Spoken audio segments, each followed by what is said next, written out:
ಯಾಕೆ ಯಾಕೆ ತುಂಬ ಜನ ಕೇಳ್ತಾ ಇದ್ರಿ ನಾನು ರೆಡ್ ಕಲರ್ ಸ್ಯಾರಿ ಎಲ್ಲಿ ಪರ್ಚೇಸ್ ಮಾಡಿದ್ದು ಅಂತ. ನೋಡಿಲಿ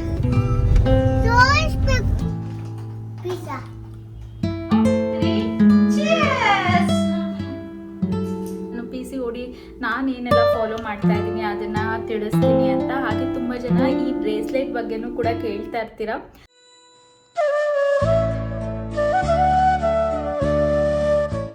ಹಾಯ್ ಹಲೋ ನಮಸ್ತೆ, welcome to Sushma creatives and blogs. ಇವತ್ತು ಬಂದು ಫ್ರೈಡೇ ಅರೌಂಡ್ 12 o'clock ವಿಡಿಯೋನ ಸ್ಟಾರ್ಟ್ ಮಾಡ್ತಾ ಇದ್ದೀನಿ. ಇವಾಗ ಲಿಶುನ್ ಕರ್ಕೊಂಬರಕ್ಕೆ ಹೋಗಬೇಕು. ಆ್ಯಕ್ಚುಲಿ ಬೆಳಗ್ಗೆಯಿಂದ ಕಾಫಿನೇ ಮಾಡಿರಲಿಲ್ಲ, ಇವಾಗ ಶರಣ್ಗೆ ಕಾಫಿ ಮಾಡಿಕೊಟ್ಟೆ. ಪ್ರಮೋಷನ್ ಶೂಟ್ ಮಾಡ್ಕೊಬೇಕಿತ್ತು, ಸೊ ಹಾಗಾಗಿ ಅದನ್ನು ಮುಗಿಸ್ಕೊಂಡೆ. ಈಗ ಕಾಫಿ ಕುಡ್ದು ಲಿಶುನ ಕರ್ಕೊಂಬರೋದಕ್ಕೆ ಹೋಗಬೇಕು. ಹಾಗೆ ತುಂಬ ಜನ PCOD ಬಗ್ಗೆ ಇನ್ಫಾರ್ಮೇಷನ್ ಕೊಡಿ ಅಂತ ಕೇಳ್ತಾ ಇದ್ರಿ. ಸೊ ಅದನ್ನು ಈ ವಿಡಿಯೋದಲ್ಲಿ ಶೇರ್ ಮಾಡೋಣ ಅಂತ ಇದ್ದೀನಿ.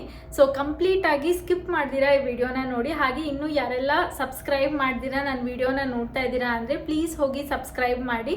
ಬೇಗ 50K ಫಾಲೋವರ್ಸ್ನ ರೀಚ್ ಮಾಡೋಣ.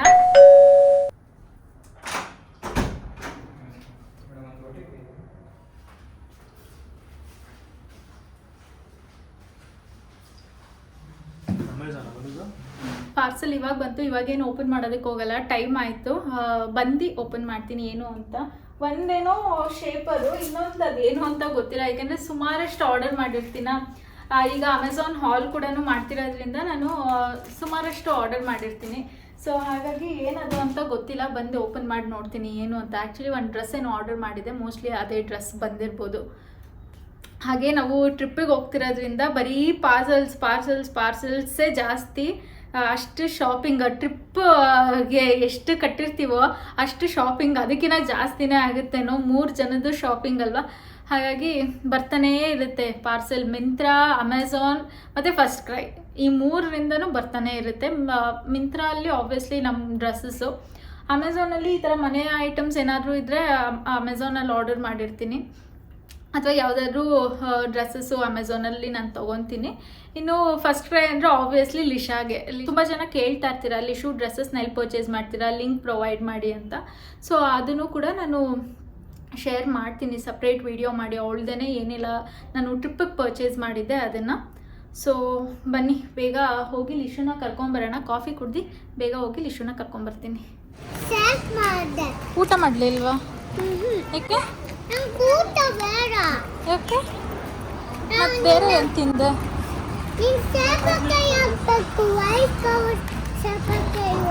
ಚೇಪೆಕಾಯಿ ಬೇಕಿತ್ತಾ? ತರೋಣ ಬಾ.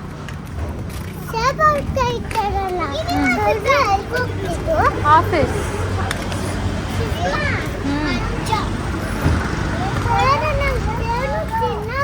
ಅದೇ ನಂಗೆ ಕೆರ್ಕೊಂತೀಯ? ಹಾಂ, ಅಷ್ಟು ಮೆರಿತಿದ್ದ ಸೆಕೆ ಆಗೋ ಅಷ್ಟು. ಹೇಳ್ದ ಶರುಗೆ. ತುಂಬ ಜನ ಕೇಳ್ತಾ ಇದ್ರಿ ನಾನು ರೆಡ್ ಕಲರ್ ಸ್ಯಾರಿ ಎಲ್ಲಿ ಪರ್ಚೇಸ್ ಮಾಡಿದ್ದು ಅಂತ. ಇಲ್ಲೇ ಪರ್ಚೇಸ್ ಮಾಡಿರೋದು. ಆ್ಯಕ್ಚುಲಿ ಇವಾಗೂ ಹಾಕಿದ್ದಾರೆ ಸ್ಯಾರಿ, ಒಂದು ಪರ್ಪಲ್ ವಿತ್ ಪಿಂಕ್ ಹಾಕಿದ್ದಾರೆ, ಚೆನ್ನಾಗಿದೆ. ನೋಡೋಣ ನೆಕ್ಸ್ಟ್ ಯಾವಾಗಾದರೂ. ಇವಾಗ ಯಾವುದೂ ಫಂಕ್ಷನ್ ಇಲ್ಲ, ಸೊ ಹಾಗಾಗಿ ತೊಗೊಂಡ್ರು ವೇಸ್ಟು. ಆದರೆ ಚೆನ್ನಾಗಿದೆ. ಕೇಳೋಣ, ನಾಳೆ ಆಗಲ್ಲ, ಇವತ್ತೇ ಕೇಳಬೇಕಿತ್ತಲ್ವ ನಾನು. ನೋಡೋಣ ಮಂಡೇ ಅಥವಾ ನಾಳೆ ಏನಾದರೂ ಗಾಡೀಲಿ ನಾಳೆ ನೇಲ್ಸ್ ಮಾಡಿಸ್ಕೊಳ್ಳೋಣ ಅಂತಿದ್ದೀನಿ. ನೋಡಬೇಕು, ಇಲ್ಲೇನಾದರೂ ಇದ್ದರೆ ನೇಲ್ಸ್ ಮಾಡಿಸ್ಕೊಳಕ್ಕೆ ಹೋಗಬೇಕು. ಆ್ಯಕ್ಚುಲಿ ಟ್ರೈ ಮಾಡೋಣ ಅಂತ. ಯಾವತ್ತೂ ಹಾಕಿಸ್ಕೊಂಡಿಲ್ಲ ನೇಲ್ಸ್, ಅಂದರೆ ಎಕ್ಸ್ಟೆನ್ಷನ್ ಮಾಡಿಸ್ಕೊಳ್ಳೋಣ ಅಂತ. ನನ್ನ ಮಗಳಿಗೆ ತುಂಬ ಇಷ್ಟ ನೇಲ್ಸ್ ಎಕ್ಸ್ಟೆಂಡ್ ಮಾಡಿಸೋದಲ್ಲ. ಸೊ ಮಾಡಿಸೋಣ ಅಂತ ನೋಡಬೇಕು. ಇವಳು ಲಿಶುನ್ ಬಿಟ್ಟು ಹೋಗ್ಬೇಕಲ್ಲ, ಒಂದು 3 hours ಆದರೂ ಬೇಕು, ಮಿನಿಮಮ್ ಅಂದರೂ 3 hours ಬೇಕು. ನೋಡಬೇಕು ಎಲ್ಲಿ ಸಿಗುತ್ತೆ ಹತ್ರದಲ್ಲಿ ಅಂತ. ಮೋಸ್ಟ್ ಪ್ರಾಬಬ್ಲಿ ನ್ಯಾಚುರಲ್ಸಲ್ಲಿ ಇರುತ್ತಾ, ಕೇಳಬೇಕಲ್ಲ, ಕೇಳಬೇಕು. ಅಂದರೆ ಜಾಸ್ತಿ ಉದ್ದ ಬೇಡ, ಸ್ವಲ್ಪ ಚಿಕ್ಕದಾಗಿ ಮಾಡ್ಸೋಣ ಅಂತಿದ್ದೀನಿ.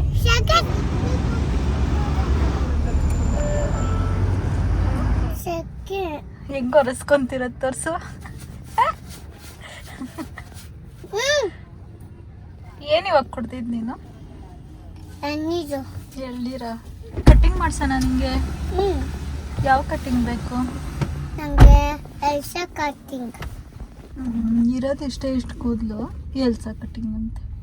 ಎಲ್ಸೋದು ಹೆಂಗಿರೋದು ಕಟಿಂಗು? ಹೆಂಗಿರೋದು ಕೂದಲು ಇಳ್ಸೋದು? ಮತ್ತೆ ಎಲ್ಸ ಕಟಿಂಗ್ ಅಂತ ಅದು ರೊಪನ್ಸಲ್ದು ಎಲ್ಸೋದಲ್ಲ. ಯಾವ ತರ ಬೇಕು? ನಂಗೆ ಪರ್ಪಲ್ ಕವರ್ ಬೇಕು. Purple cover shade. Purple colour ಇರ್ಬೇಕಾ? ಶೇಡ್ ಅಂತೆ. ಪರ್ಪಲ್ ಕಲರ್ ಶೇಡ್ ಬೇಕಾ? ಸರಿ, ಇವಾಗ ನೋಡು ಕೂದಲು ಹೆಂಗೈತೆ. ನೀಟ್ ಮಾಡ್ಕೊ, ಸರಿ ಮಾಡ್ಕೊ. ಲೂಸ್. ಚಿಮಿ ಸ್ಟಾರ್ಟ್ ಯಪ್ಪ. ನೆಲ್ಸ್ ಬೇಕು ನಂಗೆ. ನೆಲ್ಸು ನಿಂಗೆ ನೇಲ್ಸ್ ಬೇಕಾ? ಚಿಕ್ಕ ಮಕ್ಳಿಗೆಲ್ಲ ಮಾಡಲ್ಲ. ಸುಷ್ಮಾ ನಂಗೆ ನೆಲ್ಸ್ ಬೇಕು ಸಿಕ್ಕುದು. ಸರಿ, ತರಿಸ್ತೀನಿ ಆಯ್ತಾ. ಆಕ್ಚುಲಿ ರೆನೇದಿದೆ ಅನ್ಸುತ್ತೆ, ಅದು ಎಕ್ಸ್ಟೆನ್ಷನ್ ಚಿಕ್ಕ ಮಕ್ಳದು, ಅಂದ್ರೆ ಸ್ಟಿಕ್ ಆನ್ ನೇಲ್ಸು ನೋಡೋಣ. ಅದು ತರಿಸ್ತೀನಿ. ಅದು ಯಾಕೆ ಇಲ್ಲೇ ಸಿಗಲ್ವಾ? ಅದಲ್ಲ, ಅದೇ ಚೆನ್ನಾಗಿಲ್ಲ. ಅದು ಸ್ಟಿಕ್ ಮಾಡೋದು ಡಿಂಪುಗೆ ತಂದಿದ್ವಲ್ಲ, ಚೆನ್ನಾಗಿರ್ಲಿಲ್ಲ. ಅದು ಡಿಂಪುಗೆ ತಂದಿದ್ದು ನೋಡಿಲಿ. ತೋರಿಸ್ಬೇಕು. ಯಪ್ಪ, ಅದ್ರಲ್ಲಿ ಎಷ್ಟು ಧೂಳಿರುತ್ತೋ. ಪಾರ್ಸಲ್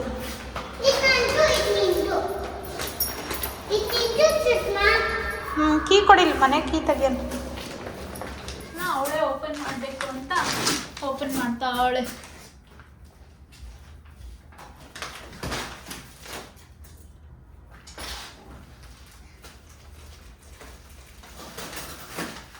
ಸೊ ಇದೆಲ್ಲ ತೆಗ್ದು ಓಪನ್ ಮಾಡಿ ತೋರಿಸಲ್ಲ. ಇದನ್ನೆಲ್ಲ ನಾನು ಇನ್ನೊಂದು ಬ್ಲಾಗಲ್ಲಿ ನಿಮ್ಮ ಜೊತೆ ಶೇರ್ ಮಾಡ್ತೀನಿ. ಎಲ್ಲ ಟ್ರಿಪ್ ಶಾಪಿಂಗ್ ಏನೇ.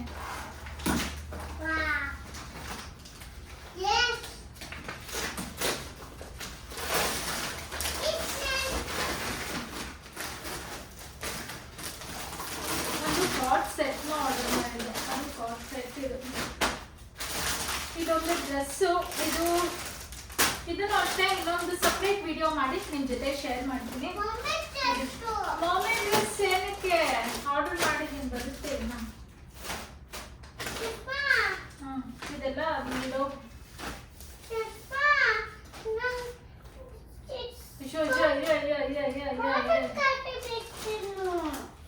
ಶರು ಬೇಡ ಅಂದ್ರು. ಅವಳು ಕಾಟನ್ ಕ್ಯಾಂಡಿ ಮಿಷಿನ್ ಬೇಕಂತೆ ಅವಳಿಗೆ.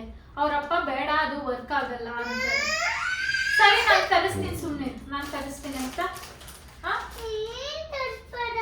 ಮತ್ತೆ ದೊಡ್ಡದಲ್ಲ ಮಿಷಿನು, ಪುಟಾಣಿದ್ ಬರುತ್ತಲ್ಲ ಚಿಕ್ಕದು. ಅದು ನೀವು ಯಾರಾದ್ರೂ ತಗೊಂಡು ಅದನ್ನ ಯೂಸ್ ಮಾಡ್ತಿದ್ರೆ ಅಥವಾ ಯಾರಾದ್ರೂ ತಗೊಂಡಿರೋದು ನೀವು ನೋಡಿದ್ರೆ ಪ್ಲೀಸ್ ನನಗೆ ಕಮೆಂಟ್ ಮಾಡಿ ತಿಳಿಸಿ, ಸೊ ದ್ಯಾಟ್ ಅದು ವರ್ಕ್ ಆಗುತ್ತಾ ಏನು ಅಂತ. ನಾನು ಒಂದೆರಡು ಫೀಡ್ಬ್ಯಾಕ್ ನೋಡಿದೆ ಯೂಟ್ಯೂಬಲ್ಲಿ. ಒಂದೊಂದರಲ್ಲಿ ವರ್ಕ್ ಆಗುತ್ತೆ ಅಂತ ಇತ್ತು, ಒಂದರಲ್ಲಿ ವರ್ಕ್ ಆಗಲ್ಲ ಅಂತ ಇತ್ತು. ಸೊ ನಾನು ಇನ್ನು ಡೈಲಮಾ ಅಲ್ಲೇ ಇದ್ದೀನಿ, ಏನು ತರ್ಸೋದಾ ಬೇಡವಾ ಅಂತ. ನೋಡೋಣ, ಒಂದ್ಸರಿ ತರಿಸಿ ನೋಡಬೇಕು ಅಂತ ಅಂದ್ಕೊಂಡಿದ್ದೀನಿ. ಆದರೆ ಈ ವೀಕ್ ಆರ್ಡರ್ ಮಾಡಬೇಕು ಅವಳಿಗೆ. ಅಟ್ಲೀಸ್ಟ್ ಮನೇಲೇನೆ ಕಾಟನ್ ಕ್ಯಾಂಡಿ ಮಾಡ್ಕೊಡ್ಬೋದಲ್ಲ. ತಿನ್ನಲ್ಲ, ಸುಮ್ಮನೆ ಆಸೆ ಅಷ್ಟೇ.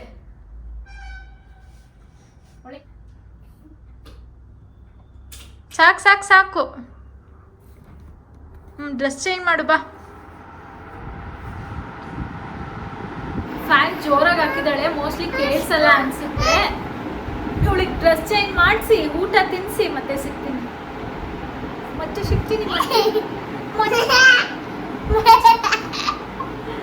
ನನ್ನ ಮುದ್ದು ಬಂಗಲಿ. ಗುಂಡು ಮರಿ ಯಾರು? ಮುದ್ದು ಮರಿ ಯಾರು? ತಿಮ್ಮಿ ಯಾರು? ನೀನ ತಿಮ್ಮಿ. ಶರು ತಿಮ್ಮಿ ಅಂತ ಯಾರನ್ನ ಕರೆಯೋದು? ಯಾರು ತಿಮ್ಮಿ? ನೀನು ನಿನ್ನೇನು ಕರೆಯೋದು ನೀವು ಶರು? ನಿನ್ನ ಡ್ಯಾಡಿ ಅಂತ ಕರೀತೀಯ ನೀನು. ನೋಡು, ಅಲ್ಲಿ ಹೇಳಿದ್ದಾರೆ. ನೀನು ಇರೋ.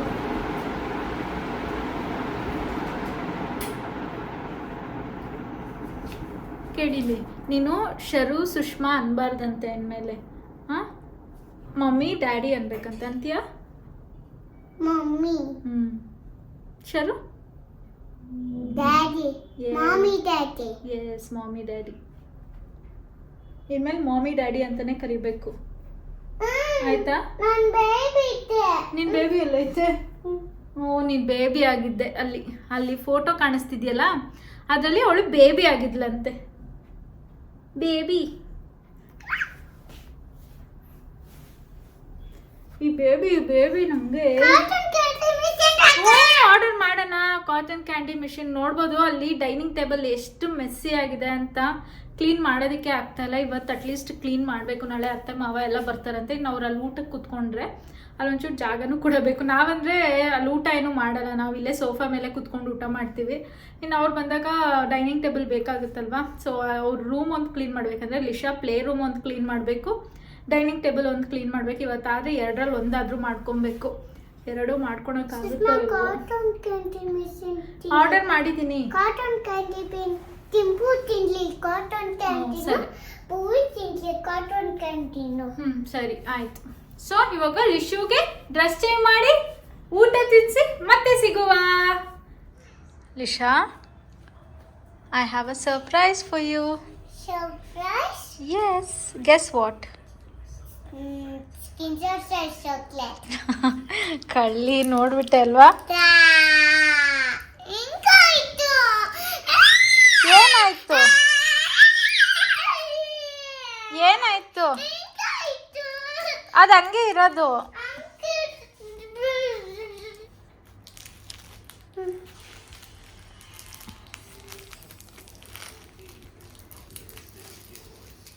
ಹಾಕ್ಬಿಡು, ಒಂದೆತ್ಕೋ. ಆಮೇಲೆ ಕೊಡ್ತೀನಿ ಆಯ್ತಾ? ಇವಾಗ ತಿನ್ನು ಕೂತ್ಕೊಂಡು. Good girl. ಎಷ್ಟು ಸಣ್ಣ ಆಗಿದೆಯಾ ನೋಡು ಮುದ್ದು. ಶಾರ್ಟ್ಸ್ ಲೂಸ್ ಆಗ್ತಾ ಇದೆ, ಅಷ್ಟು ಸಣ್ಣ ಆಗಿದೆಯಾ. ಒಂದು ಪ್ಯಾಂಟು ಆಗ್ತಾ ಇಲ್ಲ, ಅಷ್ಟು ಸಣ್ಣ ಆಗಿದ್ದಾಳೆ. ಬರೀ ಚಾಕ್ಲೇಟು ಅದು ಇದು ತಿನ್ನೋದಷ್ಟೇ, ಊಟ ಅಂತ ಸರಿಯಾಗಿ ತಿನ್ನಲ್ಲ. ಯಾಕೋ ಅಡುಗೆ ಮಾಡೋದಕ್ಕೆ ಇಂಟ್ರೆಸ್ಟೇ ಇಲ್ಲ. ಆಗಲೇ ವೀಕೆಂಡ್ ಮೂಡ್ ಆನ್ ಆಗೋಗ್ಬಿಟ್ಟಿದೆ. ಸೊ ಏನಾದರೂ ತೊಗೊಂಬನ್ನಿ ಅಂತ ಹೇಳಿದೆ. ಲಿಶು ಪಿಜ್ಜಾ ಬೇಕು ಅಂತಿದ್ಲು. ತುಂಬ ದಿನ ಆಯಿತು ನಾವು ಕೂಡ ಪಿಜ್ಜಾ ತಿಂದು. ಡಾಮಿನೋಸ್ದು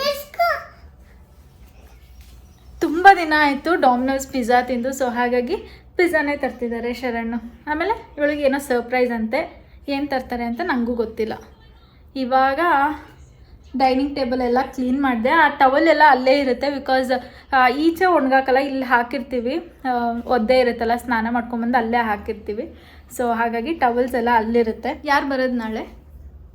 ಗೀತಾಜಿ ಮೋಹನ್ ತಾತ. ಗೀತಾಜಿ ಮೋಹನ್ ತಾತನಾ? ಹೇಳಿದ್ನಲ್ಲ, ಅತ್ತೆ ಮಾವ ಬರ್ತಾ ಇದ್ದಾರೆ ನಾಳೆ. ಸೊ ಹಾಗಾಗಿ ಲಿಶು ರೂಮ್ ಒಂದು ಸ್ವಲ್ಪ ಕ್ಲೀನ್ ಮಾಡಬೇಕು. ಯಾಕೆಂದರೆ ಅದೇ ನಮಗೆ ಗೆಸ್ಟ್ ರೂಮ್, ಹಾಗೆ ಲಿಶು ಪ್ಲೇ ರೂಮು ಫುಲ್ಲು ಅಂಡುಬಿಟ್ಟಿದ್ದಾಳೆ ರೂಮಲ್ಲಿ. ಸೊ ಅದನ್ನು ಕ್ಲೀನ್ ಮಾಡಿ ಅವರಿಗೆ ಸೆಟಪ್ ಮಾಡಬೇಕು. ಗಣಪತಿ ಸರ್ಪ್ರೈಸ್ ಕೊಡ್ತೀನಿ ನೋಡಿ. ಆಲ್ರೆಡಿ ಪಿಜ್ಜಾ ಸರ್ಪ್ರೈಸ್ ಏನೋ ಐಸ್ ಕ್ರೀಮು ಏನಾದರೂ ತಂದೆ.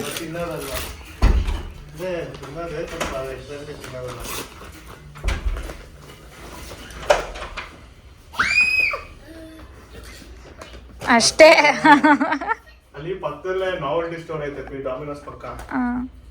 ಅದೇ ಓ, ನಿನ್ ಫೇವ್ರೆಟ್ ಬಂದ್ಬಿಟ್ಟೈತೆ ಲೈಟ್ ಲಿಪ್ಸ್ಟಿಕ್ಕು.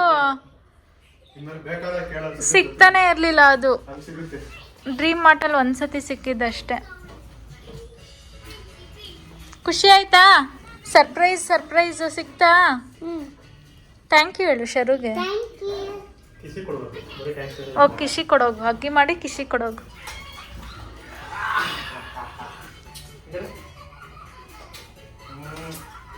ಅಯ್ಯೋ ಅಯ್ಯೋ ಅಯ್ಯೋ, ಏನ್ ಲವ್ ಮಾಡ್ತಾನೆ ಅಂದ್ರೆ ಮಗಳು. ಏನೈತೆ? ಓಪನ್ ಮಾಡು. ನೀನ್ ತೆಗಿ. ಆಗುತ್ತೆ, ಯಾಕಾಗಲ್ಲ. ತೆಗಿ. ಸಿಜರ್ ಬೇಕು ಹಿಂಗೆ ಅಷ್ಟೇ. ಇದರದೊಳಗೆ ಇತ್ತ ಮುಂಚೆ ಇತ್ತು, ಅದೇನು ತಿನ್ನಲ್ಲ ಇವಳು. ಇದನ್ನೇನು ತಿನ್ನಲ್ಲ.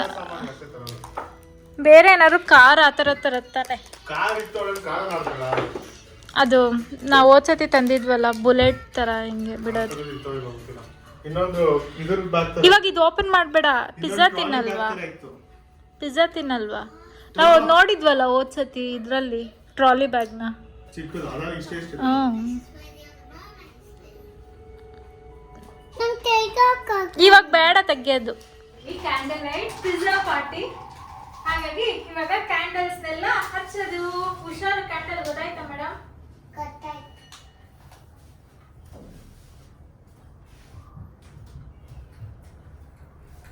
ಶರಣ್ ಆದ್ರೂ ಜ್ಯೂಸ್ ತಂದಿಲ್ಲ. ಅಲ್ಲ ಬಂಗಾರಿ, ಸರು ಬರ್ತಿಲ್ಲ. ಪಿಜ್ಜಾ ಆಮೇಲೆ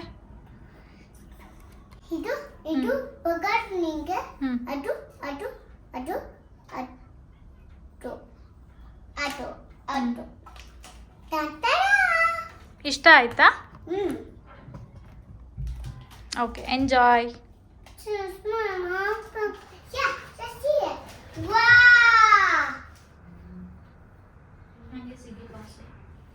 We'll eat taco now. We'll eat other things afterwards. All other things. Cheese ಮಾಡೋಣ. ಸರು ನೀನ್ ಇಟ್ಕೋ ಇದು. You should take this bite. Take one bite. Cheese ಮಾಡೋಣ. ನೀವೇನು? 1 2 3 ಚೀಸ್. ಆಫ್ಟರ್ 4 ಡೇಸ್ ಮತ್ತೆ ವಿಡಿಯೋನ ಕಂಟಿನ್ಯೂ ಮಾಡ್ತಾ ಇದ್ದೀನಿ. ವಿಡಿಯೋ ಮಾಡೋದಕ್ಕೆ ಆಗಲಿಲ್ಲ. ಆಮೇಲೆ ಹಂಗೆ ಕೆಲಸ ಸ್ವಲ್ಪ ಬ್ಯುಸಿ ಆಗಿಬಿಟ್ಟೆ, ವಿಡಿಯೋ ಕಂಟಿನ್ಯೂ ಮಾಡೋದಕ್ಕಾಗಲಿಲ್ಲ. ಸೊ ನಾನು ಹೇಳಿದ್ದೆ, ನಾನು PCOD ನಾನು ಏನೆಲ್ಲ ಫಾಲೋ ಮಾಡ್ತಾ ಇದ್ದೀನಿ ಅದನ್ನು ತಿಳಿಸ್ತೀನಿ ಅಂತ. ಹಾಗೆ ತುಂಬ ಜನ ಈ ಬ್ರೇಸ್ಲೆಟ್ ಬಗ್ಗೆನೂ ಕೂಡ ಕೇಳ್ತಾ ಇರ್ತೀರ. ಸೊ ತೋರಿಸ್ತೀನಿ ಯಾವ ರೀತಿ ಇದೆ ಅಂತ.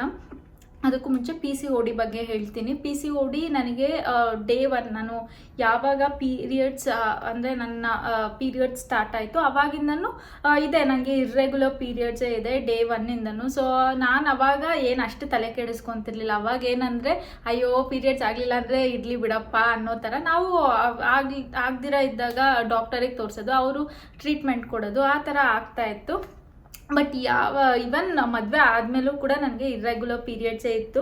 ಆಮೇಲೆ ನನ್ನ ಡೆಲಿವರಿ ಆದಮೇಲೆ ಸ್ವಲ್ಪ ದಿನ ಅಂದರೆ ಆಲ್ಮೋಸ್ಟ್ 3 ಇಯರ್ಸ್ ರೆಗ್ಯುಲರ್ ಪೀರಿಯಡ್ಸೇ ಆಯಿತು. ಅವಾಗ ನಾನು ಡಾಕ್ಟರ್ನ ಕೇಳಿದಾಗ ಇಲ್ಲ ಇನ್ನು ಯಾವುದೇ ರೀತಿ PCOD ಏನೂ ಇರಲ್ಲ, ಬಿಕಾಸ್ ನಿಂಗೆ ಆಲ್ರೆಡಿ ಮಗು ಆಗಿದೆ ಅಲ್ವಾ, ಏನೂ ಪ್ರಾಬ್ಲಮ್ ಇಲ್ಲ ಅಂದರು. ಬಟ್ ಈಗ ಅರೌಂಡ್ 1 ಇಯರ್ ಅಥವಾ 9 ಮಂತ್ಸಿಂದ ತಿರ್ಗಾ ನನಗೆ ಇರ್ರೆಗ್ಯುಲರ್ ಪೀರಿಯಡ್ ಸ್ಟಾರ್ಟ್ ಆಗಿದೆ. ಸೊ ಹಾಗಾಗಿ ನಾನು ಏನು ಫಾಲೋ ಮಾಡ್ತಾ ಇದ್ದೀನಿ ಅಂದರೆ ಮೇಯ್ನಾಗಿ ನಮ್ಗೆ ಏನಾದರೂ PCOD ಅಥವಾ PCOS. PCOD ಅಂದರೆ ಅದೇನು ಬರೀ ಇರ್ರೆಗ್ಯುಲರ್ ಪೀರಿಯಡ್ಸ್ ಇರುತ್ತಂತೆ, ಅದರಲ್ಲಿ ಯಾವುದೇ ರೀತಿ ಫರ್ಟಿಲಿಟಿ ಪ್ರಾಬ್ಲಮ್ ಆಗಿರಲಿ ಆ ಥರ ಏನೂ ಕೂಡ ಇರಲ್ವಂತೆ. ಆ್ಯಕ್ಚುಲಿ ನನಗೂ ಕೂಡ ನನ್ನ ಫ್ರೆಂಡ್ ಹೇಳಿದ್ದು. ಬಟ್ PCOS ಅದೇ ಆದಂಥ ಬೇರೆ ಬೇರೆ ಕಾಂಪ್ಲಿಕೇಶನ್ಸ್ ಇರುತ್ತಂತೆ, ಅದ್ರ ಬಗ್ಗೆ ನಂಗೆ ಐಡಿಯಾನೂ ಕೂಡ ಇಲ್ಲ. ನಿಮಗೆ ಇನ್ನೂ ಜಾಸ್ತಿ ಇನ್ಫಾರ್ಮೇಷನ್ ಬೇಕು ಅಂದರೆ ನಿಮ್ಮ ಡಾಕ್ಟರ್ ಗೈನಕಾಲಜಿಸ್ಟ್ನ ಕನ್ಸಲ್ಟ್ ಮಾಡಿದ್ರೆ ಅವರು ಕೂಡ ನಿಮಗೆ ಸಜೆಷನ್ಸ್ ಕೊಡ್ತಾರೆ ಏನೆಲ್ಲ ಫಾಲೋ ಮಾಡಬೇಕು ನೀವು ಅಂತ. ನಾನು ಪರ್ಸ್ನಲ್ ಆಗಿ ಏನೇನು ಫಾಲೋ ಮಾಡ್ತೀನಿ ನನ್ನ PCODಗೆ, ನನಗೆ ಬರೀ ಇರ್ರೆಗ್ಯುಲರ್ ಪೀರಿಯಡ್ಸ್ ಇರೋದಷ್ಟೇ, ನನಗೆ ಫರ್ಟಿಲಿಟಿಗೆ ಯಾವುದೇ ಥರ ಪ್ರಾಬ್ಲಮ್ ಇಲ್ಲ. ಸೊ ಹಾಗಾಗಿ ನಾನು ಏನೆಲ್ಲ ಫಾಲೋ ಮಾಡ್ತೀನಿ ಅಂದರೆ ನಾನು ಫಿಸಿಕಲ್ ಆ್ಯಕ್ಟಿವಿಟಿ ಮೇನ್ ಅಂದರೆ ನಾನು ಫಿಸಿಕಲ್ ಆ್ಯಕ್ಟಿವಿಟಿ ಏನಾದರೂ ಒಂದು ಅಂದರೆ ಯೋಗ ಮಾಡ್ತಾ ಇದ್ದೆ. ಬಟ್ ಈಗ ನನಗೆ ಟೈಮಿಂಗ್ ಅಡ್ಜಸ್ಟ್ ಆಗದಿರೋದ್ರಿಂದ ನಾನು ಯೋಗನ ಬಿಟ್ಟಿದ್ದೀನಿ. ಆ್ಯಕ್ಚುಲಿ ಯೋಗ ತುಂಬ ಚೆನ್ನಾಗಿ ವರ್ಕ್ ಆಗುತ್ತೆ. ನನಗೆ ಇವನ್ ರೆಗ್ಯುಲರು ಕೂಡ ಆಗಿತ್ತು ಪೀರಿಯಡ್ಸು 1-2 ಮಂತ್ಸಿಂದ. ಬಟ್ ಈಗ ನನಗೆ ಟೈಮಿಂಗ್ ಸೆಟ್ ಆಗ್ತಾ ಇಲ್ಲ. ಸೊ ಹಾಗಾಗಿ ನಾನು ಯೋಗನ ಡ್ರಾಪ್ ಮಾಡಿದ್ದೀನಿ. ಅದ್ರ ಬದಲಾಗಿ ನಾನೀಗ ವಾಕಿಂಗ್ ಸ್ಟಾರ್ಟ್ ಮಾಡಿದ್ದೀನಿ. ಮುಂಚೆನೂ ಅಷ್ಟೇ ನಾನು ವಾಕಿಂಗ್ ಮಾಡ್ತಾಯಿದ್ದೆ, ತುಂಬ ವಾಕಿಂಗ್ ಮಾಡ್ತಾಯಿದ್ದೆ. ಯಾಕೆಂದರೆ ಲಿಶು ಅವಾಗ ಚಿಕ್ಕವಳಿರೋಳು, ಅವಳನ್ನ ಸೈಕಲಲ್ಲಿ ಕುಂಡ್ರಿಸ್ಕೊಂಡೆ ನಾನು ವಾಕಿಂಗ್ ಮಾಡ್ತಾಯಿದ್ದೆ. ಬಟ್ ಈಗ ಅವಳು ಆಟಾಡೋದ್ರಿಂದ ನನಗೆ ವಾಕಿಂಗ್ ಮಾಡೋಕ್ಕಾಗ್ತಾ ಇರಲಿಲ್ಲ, ಅದಕ್ಕೆ ನಾನು ಯೋಗ ಸೇರಿಕೊಂಡಿದ್ದು. ಬಟ್ ಯೋಗ ನನಗೆ ಟೈಮಿಂಗ್ ಸೆಟ್ ಆಗ್ತಿರ್ಲಿಲ್ಲ. ಮತ್ತು ನನಗೆ ಒಂಥರ ಟೈಮ್ ಇಲ್ಲ, ನನಗೇನು ರೆಸ್ಟ್ಲೆಸ್ ಫೀಲ್ ಆಗ್ತಾಯಿತ್ತು. ಸೊ ಹಾಗಾಗಿ ನಾನು ಅದನ್ನು ಡಿಸ್ಕಂಟಿನ್ಯೂ ಮಾಡಿದೆ. ಯೋಗನ ಬಿಟ್ಟು ಈಗ ನಾನು ಮತ್ತೆ ವಾಕಿಂಗ್ಗೆ ಶಿಫ್ಟ್ ಆಗಿದ್ದೀನಿ. ಏನು ಮಾಡ್ತೀನಿ ಅಂದರೆ ಮಿನಿಮಮ್ ಅಂದರೂ 5000 ಸ್ಟೆಪ್ಸ್ನ ನಾನು ದಿನದಲ್ಲಿ ಕಂಪ್ಲೀಟ್ ಮಾಡಬೇಕು ಅಂತ ನೋಡ್ತೀನಿ. ನೀವು ಮೊಬೈಲಲ್ಲಿ ಏನಾದರೂ ಮೊಬೈಲ್ ಇಟ್ಕೊಂಡು ಮಾಡಿದ್ರೆ ಮೊಬೈಲಲ್ಲಿ ತುಂಬಾ ಹಲವಾರು ಫಿಟ್ನೆಸ್ ಆ್ಯಪ್ಗಳಿರುತ್ತೆ, ಅದರಲ್ಲಿ ನಿಮ್ಮ ಸ್ಟೆಪ್ಸು ಕೂಡ ಅದು ಕೌಂಟ್ ಮಾಡುತ್ತೆ. ಸೊ ಹಾಗಾಗಿ ಅದನ್ನೊಂದು ನೀವು ನೋಡ್ಕೊಬೋದು. ಮಿನಿಮಮ್ ಅಂದ್ರೂ 6000 ಸ್ಟೆಪ್ಸ್ನ ನಾವು ದಿನದಲ್ಲಿ ಕಂಪ್ಲೀಟ್ ಮಾಡಬೇಕು. ಬಟ್ ನನಗೆ ಗ್ರ್ಯಾಜುವಲಿ ಜಾಸ್ತಿ ಮಾಡ್ತಾ ಹೋಗ್ತಾ ಇದ್ದೀನಿ. ಒಂದೇ ದಿನ 6000 ಸ್ಟೆಪ್ಸ್ ಅಂದರೆ ಆಬ್ವಿಯಸ್ಲಿ ಟಯರ್ಡ್ ಆಗುತ್ತೆ, ಬಾಡಿ ಪೇನ್ ಬರುತ್ತೆ. ಸೊ ಹಾಗಾಗಿ ನಾನು ಗ್ರ್ಯಾಜುವಲಿ ಇನ್ಕ್ರೀಸ್ ಮಾಡ್ತಾ ಹೋಗ್ತಾ ಇದ್ದೀನಿ. ಇವಾಗ ನನ್ನ ಸ್ಟೆಪ್ಸ್ ಬಂದು 5000ವರೆಗೂ ಇದೆ. ಈ ವೀಕ್ ನಾನು 5000 ಮೇಂಟೈನ್ ಮಾಡ್ತಾ ಇದ್ದೀನಿ. ಮೋಸ್ಟ್ ಪ್ರಾಬಬ್ಲಿ ನೆಕ್ಸ್ಟ್ ವೀಕ್ ಆಗಲ್ಲ ಅನ್ಸುತ್ತೆ. ನೆಕ್ಸ್ಟ್ ವೀಕ್ ನಾವು ಟ್ರಿಪ್ಪಿಗೆ ಹೋಗೋದ್ರಿಂದ ಅದ್ರ ನೆಕ್ಸ್ಟ್ ವೀಕಿಂದ ನಾನು ಮತ್ತೆ 6000 ಸ್ಟೆಪ್ಸ್ನ ಕಂಪ್ಲೀಟ್ ಮಾಡೋದಕ್ಕೆ ಟ್ರೈ ಮಾಡ್ತೀನಿ. ಇದೊಂದು ನಾನು ಫಾಲೋ ಮಾಡ್ತಾ ಇರೋದು, ಅಂದರೆ ನನ್ನ ಫಿಸಿಕಲ್ ಆ್ಯಕ್ಟಿವಿಟಿ ನಾನು ಫಾಲೋ ಮಾಡ್ತಾ ಇದ್ದೀನಿ. ಇನ್ನು ಡಯೆಟಲ್ಲೂ ಕೂಡ ಫಾಲೋ ಮಾಡ್ಬೋದು, ಅಂದರೆ ರೈಸ್ ಕಮ್ಮಿ ಮಾಡೋದೇ ಆಗಿರಲಿ ಅಥವಾ ಶುಗರ್ ಕಮ್ಮಿ ಮಾಡೋದೇ ಆಗಿರಲಿ, ಆ ಥರ ಹಲವಾರಷ್ಟು ಡಯೆಟ್ಸ್ನೂ ಕೂಡ ನೀವು ಫಾಲೋ ಮಾಡ್ಬೋದು. ನಾನು ಯಾವುದೇ ರೀತಿ ಡಯೆಟ್ನ ಫಾಲೋ ಮಾಡ್ತಾ ಇಲ್ಲ, ನನಗೆ ಆಗಲ್ಲ ಡಯೆಟ್ ಮಾಡೋದಕ್ಕೆ. ನನಗೆ ಡಯೆಟ್ ಮಾಡ್ತೀನಿ ಅಂದರೆ ನನಗೆ ಇನ್ನೂ ಕ್ರೇವಿಂಗ್ಸ್ ಜಾಸ್ತಿ ಆಗುತ್ತೆ. ಸೊ ಹಾಗಾಗಿ ನಾನು ಡಯೆಟ್ನ ಫಾಲೋ ಮಾಡ್ತಾ ಇಲ್ಲ, ಜಸ್ಟ್ ಫಿಸಿಕಲ್ ಆ್ಯಕ್ಟಿವಿಟಿ ಫಾಲೋ ಮಾಡ್ತಾ ಇದ್ದೀನಿ ಅಷ್ಟೇ. ಈ ಎರಡು ಮೇಯ್ನಾಗಿ ನಾನು ಫಾಲೋ ಮಾಡ್ತಾ ಇರೋದು. ಸ್ವೀಟ್ಸು ಅಷ್ಟೇ, ನಾನು ಸ್ವೀಟ್ಸ್ನ ಕಂಪ್ಲೀಟಾಗಿ ಅವಾಯ್ಡ್ ಮಾಡ್ತೀನಿ. ಹಾಗೆ ಕಾಫಿನೂ ಕೂಡ ಅವಾಯ್ಡ್ ಮಾಡಬೇಕು ಅಂತಾರೆ. ನಾನು ಅಷ್ಟೊಂದು ಕಾಫಿನೂ ಕುಡಿಯಲ್ಲ. ಬೆಳಗ್ಗೆ ಒಂದ್ಸರಿ ಕುಡಿತೀನಿ, ಇನ್ನು ಸಂಜೆ ಒಂದ್ಸರಿ ಕುಡಿತೀನಿ. ಆ್ಯಕ್ಚುಲಿ ಅದನ್ನು ಕೂಡ ಕಮ್ಮಿ ಮಾಡಬೇಕು. ಒಂದೊಂದ್ಸರಿ ಟೀ ತೊಗೊತೀನಿ, ಅದನ್ನು ಕಾಫಿ ಬೇಕು ಅನಿಸುತ್ತೆ. ಕ್ಯಾಫಿನ್ನು ಮತ್ತು ಶುಗರ್ ಮತ್ತು ರೈಸ್ ಈ ಮೂರೂ ಆದಷ್ಟು ಕಮ್ಮಿ ಮಾಡಿದ್ರೆ ತುಂಬಾ ಒಳ್ಳೆಯದು. ಹಾಗೆ ಫಿಸಿಕಲ್ ಆ್ಯಕ್ಟಿವಿಟಿ, ಮೇಯ್ನಾಗಿ ಫಿಸಿಕಲ್ ಆ್ಯಕ್ಟಿವಿಟಿ ಇರಲೇಬೇಕು. PCOD ಆಗಲಿ PCOS ಆಗಲಿ ನಮ್ಮ ವೆಯ್ಟ್ ಲಾಸ್ ಮಾಡಿದಷ್ಟು ನಮಗೆ ರೆಗ್ಯುಲರ್ ಪೀರಿಯಡ್ಸ್ ಆಗುತ್ತೆ. ಹಾಗೆ ಒಂದು ಸ್ಮಾಲ್ ಸಜೆಷನ್ ಏನು ಅಂದರೆ, ನಿಮ್ಗೇನಾದರೂ PCOD ಅಥವಾ PCOS ಇದ್ದು ನೀವೇನಾದರೂ ಕನ್ಸೀವ್ ಆಗಿದ್ದೀರಾ ಅಂದರೆ ಇನಿಷಿಯಲ್ ಸ್ಟೇಜಲ್ಲಿ ನೀವು ತುಂಬಾ ಕೇರ್ಫುಲ್ ಆಗಿರಿ. ಬಿಕಾಸ್ ನನ್ನ ಪರ್ಸ್ನಲ್ ಎಕ್ಸ್ಪೀರಿಯನ್ಸ್, ನಾನು ಅಷ್ಟೇ ಇನಿಷಿಯಲಿ ನನಗೆ ಯಾರೂ ಕೂಡ ಹೆಲ್ಪರ್ ಇರಲಿಲ್ಲ. ಬಿಕಾಸ್ ನಾನು ಕ್ಯಾರಿ ಆಗಿದ್ದು ಕೋವಿಡ್ ಟೈಮಲ್ಲಿ ಇಲ್ಲಿ ಯಾವುದೇ ರೀತಿ ಮೇಟ್ಸ್ನ ಅಲೌ ಮಾಡ್ತಾ ಇರಲಿಲ್ಲ. ಆಗ ನಾನೇ ಎಲ್ಲ ಮಾಡಬೇಕಾಗಿದ್ದರಿಂದ, ನಿಂತ್ಕೊಂಡೇ ಮಾಡ್ತಿದ್ರಿಂದ ನನಗೆ ಇಂಟರ್ನಲ್ ಬ್ಲೀಡಿಂಗ್ ಕೂಡ ಆಗಿತ್ತು. ಸೊ ಅದಕ್ಕೋಸ್ಕರ ನನಗೆ ಕಂಪ್ಲೀಟ್ ಬೆಡ್ ರೆಸ್ಟ್ನ ಸಜೆಸ್ಟ್ ಮಾಡಿದ್ರು. ಬಿಕಾಸ್ ಇಂಟರ್ನಲ್ ಬ್ಲೀಡಿಂಗ್ ಜಾಸ್ತಿ ಆದಾಗ ಏನು ಅಬಾರ್ಷನ್ ಆಗುವಂಥ ಚಾನ್ಸಸ್ಸು ಕೂಡ ಇರುತ್ತೆ. ಸೊ ಹಾಗಾಗಿ ನನಗೆ ಕಂಪ್ಲೀಟ್ ಬೆಡ್ ರೆಸ್ಟ್ ಹೇಳಿದರು. ಸೊ ಇನಿಷಿಯಲಿ ನೀವು ಯಾರಾದರೂ PCOD ಅಥವಾ PCOS, ಯಾಕೆಂದರೆ ತುಂಬ ಕಾಂಪ್ಲಿಕೇಶನ್ಸ್ ಇದ್ದು ದೇವ್ರ ದಯದಿಂದ ಕನ್ಸೀವ್ ಆಗಿರ್ತೀವಿ, ಅದನ್ನು ಕೂಡ ಕಳ್ಕೊಳೋದು ಬೇಡ ಅನ್ನೋ ಒಂದು ಸ್ಮಾಲ್ ಸಜೆಷನ್ ನಾನು ನಿಮ್ಗೆ ಹೇಳ್ತಾ ಇರೋದು. ಇನಿಷಿಯಲ್ ಸ್ಟೇಜಲ್ಲಿ ಸ್ವಲ್ಪ ಹುಷಾರಾಗಿರಿ. ಒಂದು 3 ಮಂತ್ಸ್ ಹಾರ್ಟ್ ಬೀಟ್ ಬಂದು ಇನ್ನೊಂದು ಅನಾಮಲಿ ಸ್ಕ್ಯಾನ್ ಅಂತ ಹೇಳ್ತಾರೆ, ಅದನ್ನೊಂದು ಆಗೋವರೆಗೂ ಸ್ವಲ್ಪ ಕೇರ್ಫುಲ್ ಆಗಿರಿ. ಆಮೇಲೆ 5th ಮಂತಿಂದ ಏನೂ ಪ್ರಾಬ್ಲಮ್ ಇರಲ್ಲ, ಆರಾಮಾಗಿ ನೀವು ವಾಕಿಂಗ್ ಎಲ್ಲ ಮಾಡ್ಕೊಂಡು ಆರಾಮಾಗಿರ್ಬೋದು. ಇದಿಷ್ಟು ನಾನು ಫಾಲೋ ಮಾಡಿರೋ ಅಂಥದ್ದು. ಹಾಗೆ ಇನ್ನೊಂದು ಏನು ಸಜೆಷನ್ ಅಂದರೆ, ಇವಾಗ ನಾರ್ಮಲ್ ಆಗಿ PCOD ಇದೆ, PCOS ಇದೆ ಅಂತ ಇರ್ರೆಗ್ಯುಲರ್ ಪೀರಿಯಡ್ಸ್ ಅಂತ ನಾವು ಡಾಕ್ಟರ್ ಹತ್ರ ಹೋಗ್ತೀವಿ. ಡಾಕ್ಟರು 35 ಡೇಸ್ ಟ್ಯಾಬ್ಲೆಟ್ ಕೊಡ್ತಾರೆ. ಪ್ಲೀಸ್ ಅದನ್ನು ಅವಾಯ್ಡ್ ಮಾಡಿ. ನೀವು ಆದಷ್ಟು ನಿಮ್ಮ ಹೆಲ್ದಿ ಡಯೆಟೇ ಆಗಿರಲಿ ಅಥವಾ ಫಿಸಿಕಲ್ ಆ್ಯಕ್ಟಿವಿಟಿಯಲ್ಲೇ ನಿಮ್ಮ ಪೀರಿಯಡ್ ಸೈಕಲ್ನ ರೆಗ್ಯುಲರ್ ಮಾಡ್ಕೊಳ್ಳಿ. ಬಿಕಾಸ್ ಅದರಿಂದ ಮುಂದೆ ನೀವು ಮಗು ಮಾಡ್ಕೊಬೇಕು ಅನ್ನೋವಾಗ ಅದರಿಂದ ಕಾಂಪ್ಲಿಕೇಶನ್ಸ್ ಆಗೋವಂಥ ಸಾಧ್ಯತೆ ತುಂಬ ಇರುತ್ತೆ. ಬಟ್ ಅಟ್ ಪ್ರೆಸೆಂಟ್ ಡಾಕ್ಟರ್ಸ್ ಏನು ಸಜೆಸ್ಟ್ ಮಾಡ್ತಾರೆ ಅಂದರೆ, ಏನೂ ಆಗಲ್ಲ, ನೀವು ಯೂಸ್ ಮಾಡ್ಬೋದು ಅಂತಲೇ ಹೇಳ್ತಾರೆ. ನನಗೂ ಕೂಡ ಸುಮಾರಷ್ಟು ಜನ, ನಾನು ತುಂಬ ಜನದ ಹತ್ರ ನಾನು ತೋರಿಸಿದ್ದೆ, ಆವಾಗ ನನಗೆ ಅದೇ ಟ್ಯಾಬ್ಲೆಟ್ಸ್ ಕೊಡ್ತಾಯಿದ್ರು. ಬಟ್ ನನಗೆ ಅದು ಅಷ್ಟಾಗಿ ಇಷ್ಟ ಆಗ್ತಾ ಇರಲಿಲ್ಲ ತೊಗೊಳೋದು, ಬಿಕಾಸ್ ಇನ್ ಫ್ಯೂಚರಲ್ಲಿ ಏನಾದರೂ ಪ್ರಾಬ್ಲಮ್ ಆದರೆ ಅಂತ. ಸೊ ಹಾಗಾಗಿ ನಾನು ಕಂಪ್ಲೀಟಾಗಿ ಆ ಟ್ಯಾಬ್ಲೆಟ್ಸ್ನ ತೊಗೊಳೋದನ್ನ ಅವಾಯ್ಡ್ ಮಾಡ್ತಿದ್ದೆ. ಇದಿಷ್ಟೇ ನಾನು ಅಟ್ ಪ್ರೆಸೆಂಟ್ ನನ್ನ ಡಯೆಟ್ ರೋಟೀನೇ ಆಗಿರಲಿ ಏನೇ ಆಗಿರಲಿ. ತುಂಬ ಕೇಳ್ತಾ ಇದ್ರಿ, ಆ್ಯಕ್ಚುಲಿ ತುಂಬ ಸರಿ ಕೇಳಿದ್ದೀರಾ ಇದನ್ನು, ಹಾಗಾಗಿ ಶೇರ್ ಮಾಡಿದೆ. ಹಾಗೆ ನನ್ನ ಬ್ರೇಸ್ಲೆಟ್ ಬಗ್ಗೆನೂ ಕೂಡ ಕೇಳ್ತಾ ಇದ್ರಿ. ನನಗೆ ಮುಂಚೆಯಿಂದನೂ, ನಾನು ಸ್ಕೂಲಲ್ಲಿ ಇದ್ದಾಗಿಂದನೂ ನನಗೆ ಲೆಫ್ಟ್ ಹ್ಯಾಂಡಿಗೆ ಏನಾದರೂ ಒಂದು ಹಾಕೋಣೋ ಅಂತ ಅಭ್ಯಾಸ. ಸೊ ಹಾಗಾಗಿ ನಾನು ಮುಂಚೆನೂ ಒಂದು ಬ್ಲ್ಯಾಕ್ ಮಣಿ ಕ್ರಿಸ್ಟಲ್ದು ಹಾಕ್ಕೊಂಡಿದ್ದೆ. ಅದನ್ನು ಹಾಕ್ಬಿಟ್ಟು ನಾನು ಇದನ್ನು ತೊಗೊಂಡೆ. ಇದು ಈ ಥರ ಇದೆ. ಇದು ಮೋಸ್ಟ್ ಪ್ರಾಬಬ್ಲಿ 4 to 5 ಗ್ರಾಮ್ಸ್ ಅನಿಸುತ್ತೆ. ನನಗೂ ಎಕ್ಸಾಕ್ಟಾಗಿ ನೆನಪಿಲ್ಲ, ತುಂಬ ದಿನ ಆಯಿತು. 4 to 5 ಏನಕ್ಕೆ ಅಂದರೆ, ಇಲ್ಲಿ ಗುಂಡಿದೆಯಲ್ಲ ಚಿಕ್ಕದು 3 ಇಲ್ಲಿದೆ, ಇಲ್ಲಿ 4 5 ಇದೆ, ಇಲ್ಲಿ 3 ಇದೆ. ಸೊ ಅದು ವೆಯ್ಟ್ ಬರ್ಬೋದು. ಇಲ್ಲಾಂದರೆ ನಿಮಗೆ ಬರೀ ಕರಿಮಣಿ ಚೈನ್ದೆ ಅಂದರೆ ಕಮ್ಮಿ ಗ್ರಾಮ್ಸಲ್ಲೂ ಕೂಡ ಸಿಗುತ್ತೆ. ಸೊ ಇದು ಈ ಥರ ಇದೆ. ನಾನು ಅವಾಗ ವೆರಿ ಲಾಂಗ್ ಬ್ಯಾಗ್ ತೊಗೊಂಡಿರೋದು. ನನಗೆ ಪ್ರೈಸು ಕೂಡ ನೆನಪಿಲ್ಲ ಎಷ್ಟು ಕೊಟ್ಟಿದ್ದೆ ಅಂತ. ಡಿಸೈನ್ ಬಂದು ಈ ರೀತಿ ಇದೆ. ನನಗೆ ಇದು ಅಭ್ಯಾಸ ಆಗೋಗ್ಬಿಟ್ಟಿದೆ. ನಾನು ರೈಟ್ ಹ್ಯಾಂಡಿಗೆ ಏನೂ ಹಾಕಲಿಲ್ಲ ಅಂದರೂ ಪರವಾಗಿಲ್ಲ, ನನಗೆ ಲೆಫ್ಟ್ ಹ್ಯಾಂಡಿಗೆ ಏನಾದರೂ ಇರಬೇಕು. ಸೊ ಹಾಕೊತೀನಿ ರೆಗ್ಯುಲರ್ ಆಗಿ. ಹಾಗೆ ಇದನ್ನು ತುಂಬ ಜನ ಕೇಳ್ತಾ ಇದ್ರಿ ಡಿಸೈನ್ನ, ಹಾಗಾಗಿ ಈ ವಿಡಿಯೋದಲ್ಲೇ ಶೇರ್ ಮಾಡ್ತಾ ಇದ್ದೀನಿ. ಇದೇ ಥರ ಲಿಶುದು ಕೂಡ ಇದೆ, ಲಿಶುಗೂ ಕೂಡ ಮಾಡಿಸಿದ್ದೀನಿ. ಇದೊಂದು ಕ್ರಿಸ್ಟಲ್ದೊಂದು 2 ಇದೆ ಅವಳ ಹತ್ರ. ಅದನ್ನು ಆಲ್ರೆಡಿ ನಾನು ವಿಡಿಯೋಲ್ಲಿ ಶೇರ್ ಮಾಡಿದ್ದೀನಿ. ಈ ಥರ ನನ್ನ ಬ್ರೇಸ್ಲೆಟ್ಸೇ ಆಗಿರಲಿ ಅಥವಾ ಲಿಶು ಬ್ರೇಸ್ಲೆಟೇ ಆಗಿರಲಿ ನಾನು ಶೇರ್ ಮಾಡಿದ್ದೀನಿ. ಇನ್ನು ಯಾರೆಲ್ಲ ಆ ವಿಡಿಯೋನ ನೋಡಿಲ್ಲ ಅಂದರೆ ಚೆಕ್ಔಟ್ ಮಾಡಿ, ಡಿಸ್ಕ್ರಿಪ್ಷನಲ್ಲಿ ಲಿಂಕ್ ಹಾಕಿರ್ತೀನಿ, ಚೆಕ್ಔಟ್ ಮಾಡಿ. ಸೊ ಈ ವಿಡಿಯೋನ ಇಲ್ಲೇ ಎಂಡ್ ಮಾಡ್ತೀನಿ. ಹೋಪ್ ನಿಮಗೆ ಈ ವಿಡಿಯೋ ಇಷ್ಟ ಆಗಿದೆ, ಹಾಗೆ ಒಂಚೂರಾದರೂ ಹೆಲ್ಪ್ಫುಲ್ ಆಗಿದೆ ಅಂತ. ಈ ವಿಡಿಯೋ ಇಷ್ಟ ಆಗಿದ್ರೆ ಪ್ಲೀಸ್ ಲೈಕ್ ಮಾಡಿ, ಶೇರ್ ಮಾಡಿ, ಸಬ್ಸ್ಕ್ರೈಬ್ ಮಾಡಿ. Thank you for watching. Bye.